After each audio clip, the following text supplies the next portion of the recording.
On reste sur le front social car hormis le conflit des terres de Dopin-Sainte-Rose, d'autres problèmes fonciers se posent en Guadeloupe. Les résidents de Dupuy-Bémao par exemple, situés en plein sur le passage de la future RN2 en 2x2 voies, eh bien ces habitants sont en cours d'expropriation. Une situation intenable qui les a poussés à faire appel au collectif de défense mobile avec qui ils ont bloqué la route de Vonge ce matin dès 4 heures.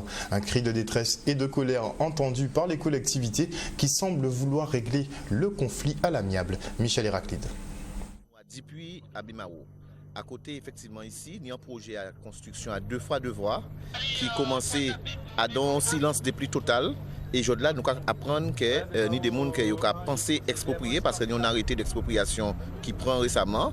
Et aujourd'hui, nous allons constater que la concertation n'a pas été privilégiée. Nous avons dit que nous ne pouvons pas accepter ça. D'autant plus qu'il y a marché effectivement Simone parce qu'il y a proposé par exemple en Malirez de prendre 500 mètres carrés terrain et des bails en indemnité de 700 €. Non, mais ça qui arrive vite. Ça qui prend le temps qu'il faut faire bien. Ça n'a pas dit. C'est pour ça qu'on clone nous, c'est pour ça qu'on parle. Oh. C'est la raison, c'est ça qu'on va comprendre. Parce que nous avons un pays où nous avons promulgué le dialogue et je dis jour, chaque fois que nous allons chercher le dialogue, nous allons trouver pour le monde. Nous allons trouver le monde, chaque fois nous mobiliser à un côté sensible. Les gens sont un peu inquiets, mais il n'y a pas lieu de s'inquiéter parce qu'il n'y a aucune précipitation pour effectuer les travaux.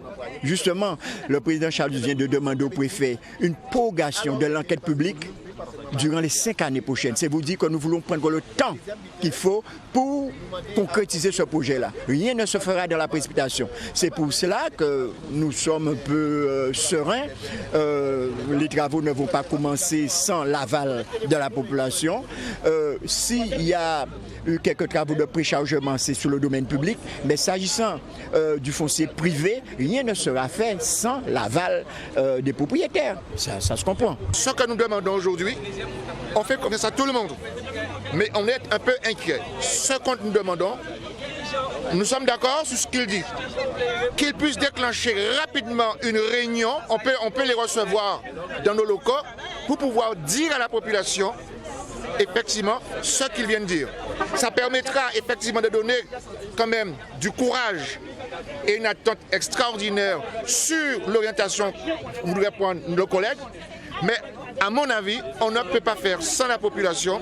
C'est l'exemple que je dis, il faut tout de suite enclencher la concertation. Après Henri Chalus, qui a trouvé des solutions, et je dirais de bonnes solutions, parce que les habitants viennent eux-mêmes de vous dire qu'Henri Chalus avait trouvé des solutions. Mais il fallait que tout un chacun suive. 5 ont suivi, parce que 5 ont déjà acheté. Donc, avec la SICOA, une nouvelle fois, j'ai tenu une réunion. J'ai tenu une réunion avec les personnes nouvelles qui sont à la SICOA.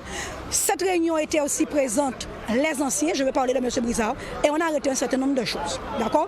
Et ces éléments-là, notamment par exemple les 60 000 € qu'on leur demande pour le fait d'avoir squatté illégalement depuis 2009 le logement, les prix également qu'on a acté que ce serait les mêmes montants. Et on a acté aussi, également, on va voir le principe comment le préfet s'est engagé à nous recevoir aussi également sur cette affaire-là pour qualifier la zone. Comme ça permettra effectivement à la population de pouvoir avoir un coût encore plus réduit. Mais la commune, comme je viens de l'entendre dire tout à l'heure, ne peut pas donner une subvention de l'argent à chacun pour leur permettre d'acheter. Ça, on ne peut pas faire ça. Moi, je ne peux pas le faire.